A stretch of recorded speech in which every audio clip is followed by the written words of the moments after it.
자유당 대표 고영일 변호사입니다. 자, 화면은 지금 아까 계속 앞에 있는 분들이 강의를 굉장히 잘 해주셨는데, 지금 우리나라 사회에서 일어나고 있는 이 동성애, 차별금지법, 난민, 이슬람 다 한 가지예요. 이거는 대한민국에서 자체적으로 발생한 문제가 아니라 전체적으로 국제적으로 들어온 공산주의 흐름, 이 흐름이 우리나라에 들어온 것이라는 걸 우리가 분별을 해야 되는데, 이제까지 우리가 분별을 잘 못하고 있었어요. 우리 로마서 12장 2절은 뭐라고 합니까? 그러므로 너희는 이 세대를 본받지 말고 오직 마음을 새롭게 함으로 변화를 받아 하나님의 선하시고 온전하시고 기뻐하신 뜻이 무엇인지 어떻게 하라? 분별하라. 분별하지 못하니까 교회가 어떻게 되느냐? 세상의 소금인 교회가 소금이 만일 그 맛을 잃으면 무엇으로 짜게 하리요? 후에는 아무 쓸데없어. 다만 밖에 버려. 어떻게 해요? 여러분, 교회가 밟히기를 원하십니까? 교회가 밟히기를 원치 아니하시는 분은 아멘 하시기 바랍니다. 그래서 우리가 이 사상적 전쟁, 말은 사상인데 영적 전쟁입니다. 영적 전쟁 한번 보겠습니다.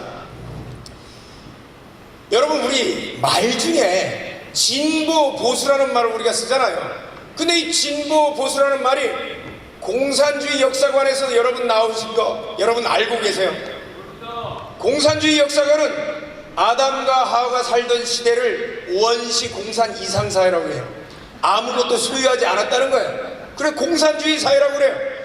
이게 발전하면, 역사가 발전하면 고대 노예제 사회가 된다고 하고, 그 역사가 또 발전하면 중세 봉건 사회가 되고, 중세 봉건 사회가 발전하면 오늘날 대한민국에 있는 현재 상태 자본주의가 도래하고, 그 자본주의가 더 역사가 발전하면 사회주의가 된다는 거예요. 프롤레타리아 독재가 있는 사회주의가 되는데, 그게 발전하면 다시 원시 공산 이상 사회가 된다는 거예요. 여러분, 이렇게 공산 이상 사회로 전 세계 국가 중에 역사가 진행된 국가가 있습니까? 없습니까? 없어요. 1990년대 전후로 해서 소련 무너지고 동구 공산권 다 무너졌습니다. 그런데 여러분, 역사를 영어로 뭐라고 하시는 줄 압니까? 히스토리, his story, 그의 이야기인 거예요. 그가 누굴까요? 하나님의 섭리에 따라 역사가 진행된다고 믿는 분들은 아멘 하시기 바랍니다.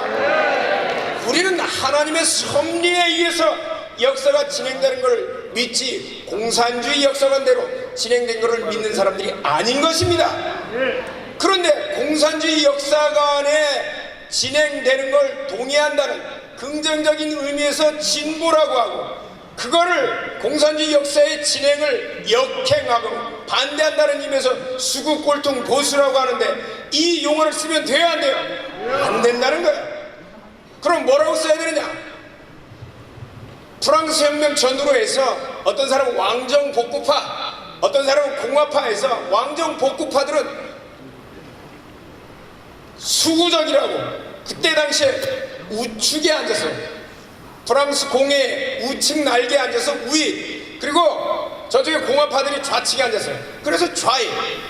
우리는 좌파, 우파 또는 좌익, 우익이라고 붙여야 되는 거예요. 그런데 세상의 많은 언론과 좌파들은 우리를 보고, 교회를 보고 뭐라고 하느냐? 보수뿐만이 아니라 극우주의라고 해요. 여러분, 극자는 언제 붙이는지 아십니까? 극자는 자기가 원하는 이념의 실현을 위해서 폭력을 정당화할 때 극자를 씁니다. 여러분, 차별금지법 반대할 때, 동성애 반대할 때, 4대강 반대할 때 여러분 몽둥이 들고 나가셨어요? 교회가 몽둥이 들고 나갑니까? 예수님의 사랑 들고 나가지. 그런데 이 대한민국에는 자기들의 이념을 실현하기 위해서 몽둥이를 들고 강목을 들고 쇠파이프를 들고 나가는 조직들이 있어요. 민노총 같은 거. 여기는 극좌인 거예요. 왜? 폭력을 정당화한다. 여러분들한테 누가 극우주의라 이런 단어를 쓰면 한 수 가르쳐 주시기 바랍니다. 자, 그 다음에 우리 젊은이들, 심지어는 교회에 있는 젊은이들까지도 우리 분배가 이 대한민국은 형평하지 않다고 해요. 왜? 영적으로 분별을 못하면 속는 거예요. 대한민국은요, 전 세계에서 16번째로 부가 공평하게 분배되는 나라입니다. 이 OECD 자료인데 경제학에서 부가 공평하게 되는지 여부를 판단하는 계수를 지니계수라고 하는데, 한 사람이 모든 나라의 부를 한 사람이 가진 것을 1이라고 치고 모두가 다 공평하게 한 걸 0이라고 칩니다. 그러면 우리는 전 세계에서 어느 정도냐? 우리보다 높은 나라는 앞에 OECD 국가 중에서 5천만이 넘는 나라 중에서는 독일하고 프랑스밖에 없어요. 그 정도로 OECD 국가 중 5천만이 넘는 국가에서는 우리나라 전 세계 3등 한다는 거예요. 이만큼 공평한 사회. 농담 삼아 얘기하지만 우리나라에서는 상고나 공고가 안 나오면 대통령 하기 힘든 나라예요. 전 세계 그런 나라 있어요? 근데 상고 나와서 대통령 되고 나서 사법시험 없애버리면 고등학교만 나와가지고 사법시험 공부했던 사람들은 뭐 하라고? 어떻게 로스쿨 가? 수업료 없는데. 그리고 어떤 목사님들이 이렇게 말하는 사람들, 정치하면 안 된다고, 정규불 원칙 반대하면서 그렇게 얘기하는데, 그 사람들이 뭐라고 얘기하냐? 잠깐만요. 교회는, 예수님은 부자를 위해서 오신 게 아니라 가난한 자를 위해서 오셨다는 거예요. 그래서 교회의 모든 헌금은 가난한 자, 부자를 위해서 써야 된다는 거예요. 여러분 맞습니까? 틀렸습니까? 틀렸죠. 예수님은 육신이 가난한 것을 위해서 오셨어요? 심령이 가난한 자를 위해서 오셨습니까? 심령이 가난한 자를 위해서 오셨어요.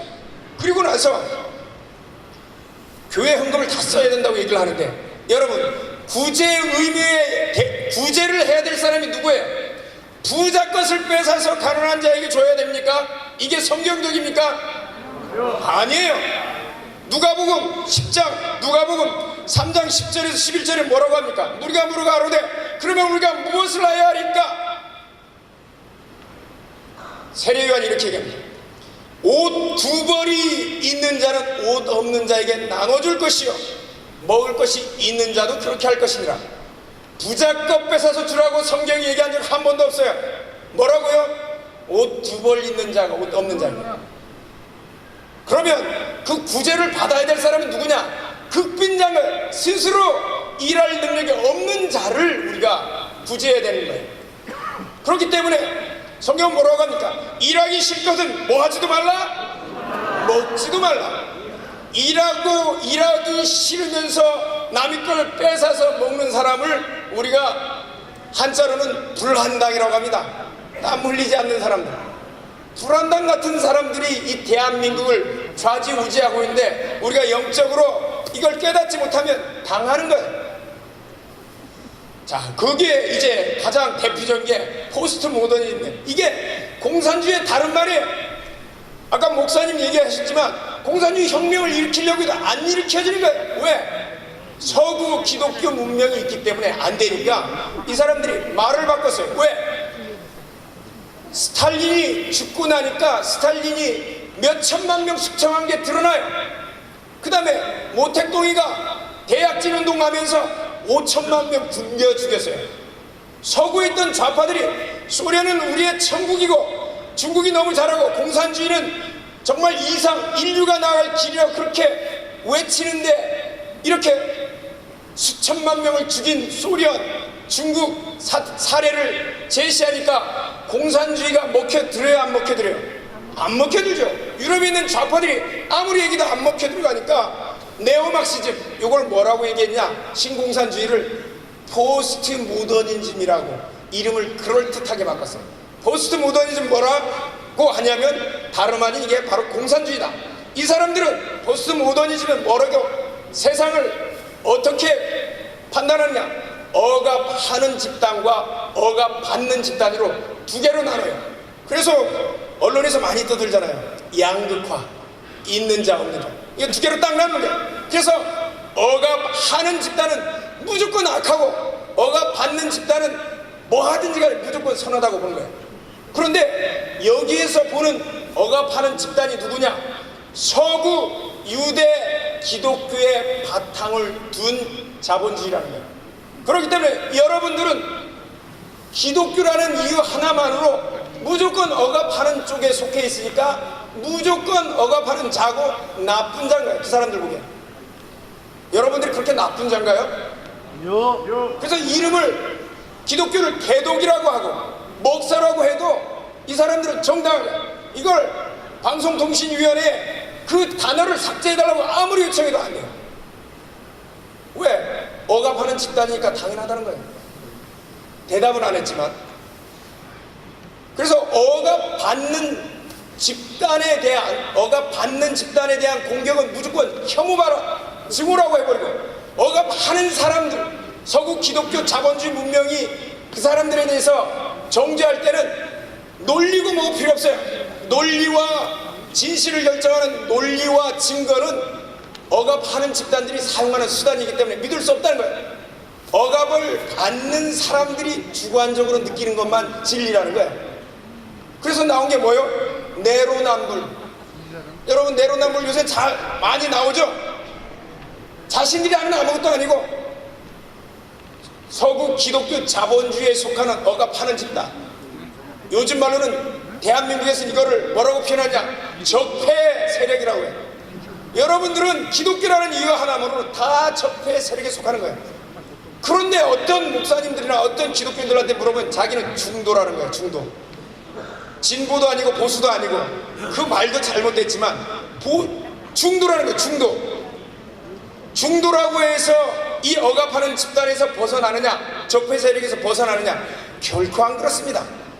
일단 기독교라는 이유로 적폐 세력이 이미 분류되어 있는데 스스로를 좌파도 아니고 우파도 아니고 중간에 있으면 도대체 뭐란 얘기예요? 중도 세력이여, 다 자유의 세계로 돌아오라, 투항하라. 여러분, 이 대표적인 사례가 여러분이 홍지수 작가라는 분이 쓴 책에 나와 있는 그분이 강의하면서 한 걸 제가 살짝 가져왔어요. 왼쪽에는 이슬람에 대한 부분도 마찬가지입니다. 이슬람을 보면 테러가 일어나니까 덴마크 신문에서 왼쪽에 보면 터번을 두른 폭탄 만평을 게시를 했습니다. 그랬더니 증오편이라는 거예요. 증오편. 이슬람을 증오했다고. 아니, 폭탄 테러가 일어나서 저런 사진을 게시했는데, 그 다음 오른쪽에는 유리통에 십자가 상을 넣고 오줌을 싸서 사진을 찍은 겁니다. 그랬더니 그 사진에 대해서는 예술의 극치, 표현의 자유라고 했어요. 아니, 똑같은 잣대를 써야 될 거 아니에요. 근데 이슬람은 뭐라고요? 서구 기독교 자본주의 문명에 반대되는 세력이니까 억압받는 집단이라는 거예요. 여러분, 같은 잣대를 대야 될 거 아니에요. 종교의 자유를 만약에 얘기를 한다면.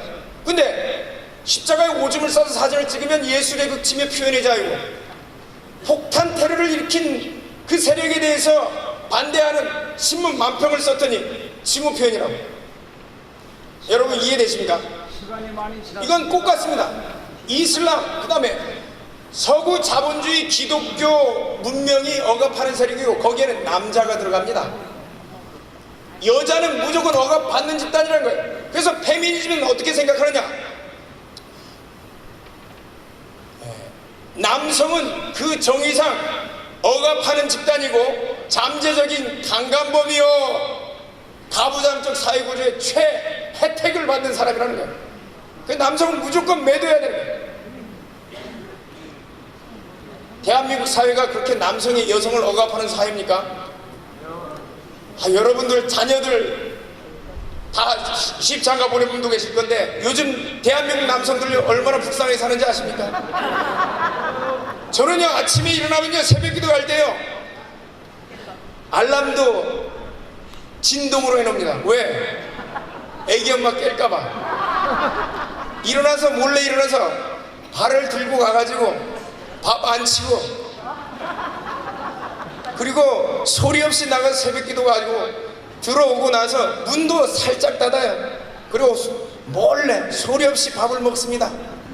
밥을 먹고 그리고 국 빼놓고 나머지 다 차려놓고 소리 없이 문을 닫고 나갑니다. 근데 한 번 일주일 동안 밥을 못 먹었습니다. 왜? 나가면서 문 세게 닫아서 자기 일어났다고. 대한민국 남성들 이렇게 살고 있어요.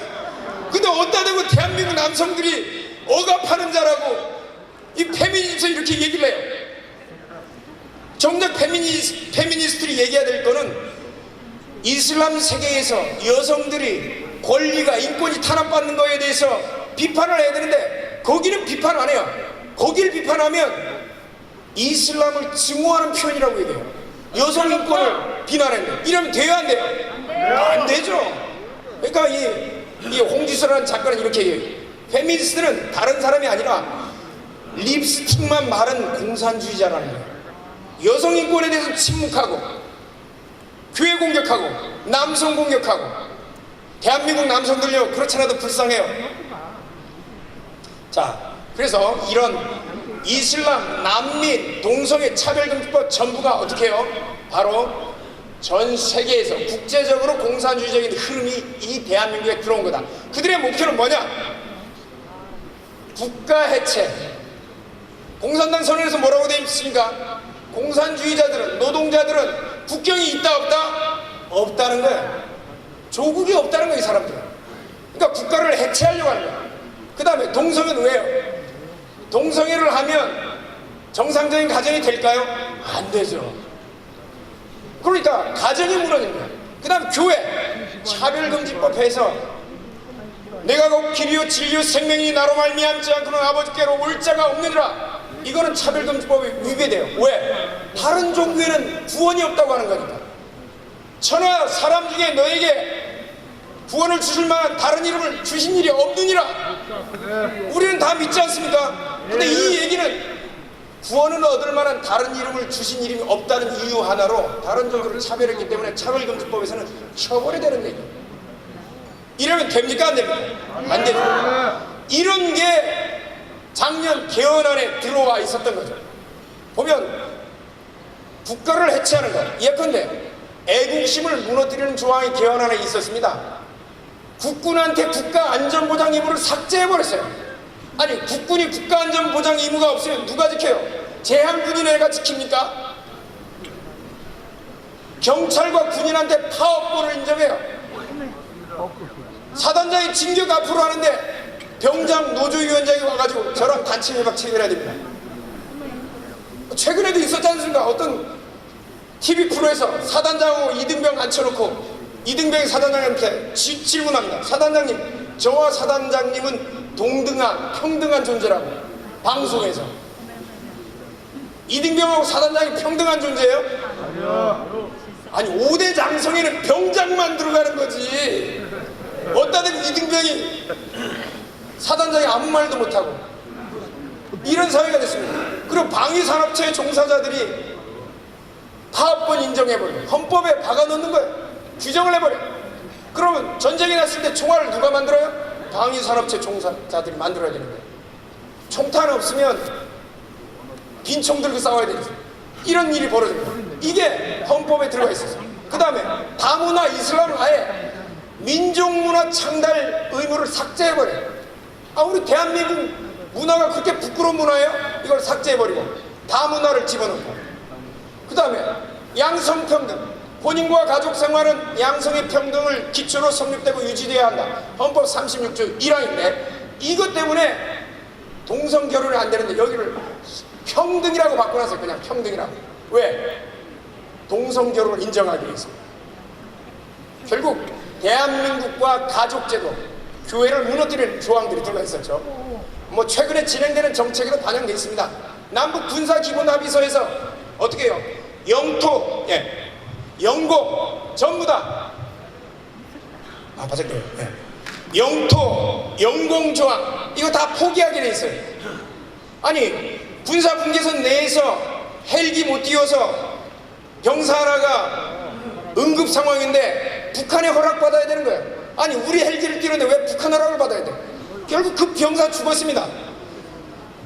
그래서 제가요, 두 국방부 장관, 전직 국방부 장관, 현 국방부 장관 고발해놨어요. 이게 형법상의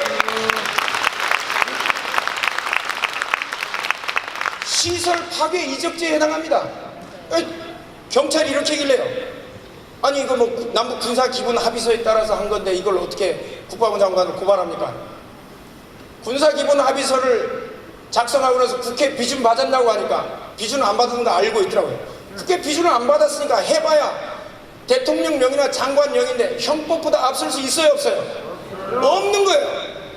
할 말 없죠. 저 결과를 굉장히 학수고대하고 있습니다. 어떻게 될지. 그 다음에 국가보안법이 사실상 시행이 안 되고 있는 상태예요. 아니 지난번에 백두칭송위원회가 나와서 김정은 위원장 환영하고 뭐 어쩌고저쩌고 하는데 아무도 잡아가는 사람이 없어요. 이미 무너져 있는 거예요. 자, 아까 문재인 대통령 발언했는데 그게 국가보안법 실정법 위반이에요. 반국가단체 구성원이나 구성원의 지령을 받은 자를 찬양 고무하는 행위에 해당됩니다. 근데 대통령이 실정법을 위반하는 이런 사태가 벌어지고 있는 거예요. 헌법재판소가 양심적 표현 거부를 헌법에 개정 못하니까 인정해버리고 어디다 대고 양심이라고 그래요. 군대 안 가는 게 양심인가요? 자, 그래서 이런 게 교회와 여러분들이 기도하면서 막으니까 이게 막힌 거예요. 하나님께 영광의 박수 좀 쳤으면 좋겠습니다. 개헌안이 통과가 안 되니까, 국회에서 통과 안 되니까 이 사람들이 뭘 했냐면 법무부 인권정책 기본 계획이란 거예요. 거기에 전부 다 이걸 집어넣었어요. 개헌안에 집어넣으려고 했단 말이에요. 그래서 국민의 권리와 사람의 권리가 여러분 구별돼야 된다고 생각합니까? 아니면 같은 거라고 생각하십니까? 여러분, 외국인하고 국민이 같은 권리를 누려야 돼요? 왜 우리는 세금을 내는데 세금 안 내는 사람 우리랑 똑같이 취급해야 돼요? 왜 미국 가서 미국 시민권 얻으려고 해요? 더 나은 대접을 받으려고 하는 거예요. 그런데 이 법무부 인권정책 기본계획에는 사람의 권리로 다 바꿔놨어요. 아니 세금 안 내는 외국인 왜 우리랑 똑같이 대접을 해야 돼요? 난민법, 이건 어떻게 돼 있느냐? 난민을 신청했다는 이유로 6개월 동안 40만 원 넘는 돈이 1인당 지급돼요. 아니 우리 자녀들, 대학생들요, 일주일에 3번씩 열심히 일해서 2개월을 벌어야 되는 돈을 외국인한테 난민 신청했다는 이유로 주고 있어요. 이것도 법무부 장관이 법을 어겨서 제주도에 들어온 난민들한테 취업비자를 내줘가지고 저희들이 어떻게 했느냐? 법무부 장관 고발해버렸어요. 현직 법무부 장관이 어떻게 법을 위반해요? 이게 대한민국 사회에서 법 취지를 어기면서, 왜? 난민들은 억압받는 자니까 이 사람들에 대한 무조건 해야 된다는 거예요. 필요 없어요. 그럼 억압하는 집단, 서구 자본주의 기독교 문명, 기독교에 대해서는 가차없는 법 취지가 필요 없어요. 예. 시간 너무 많이 지났죠? 네? 야, 밥도 빼, 밥도 빼. 네, 최근에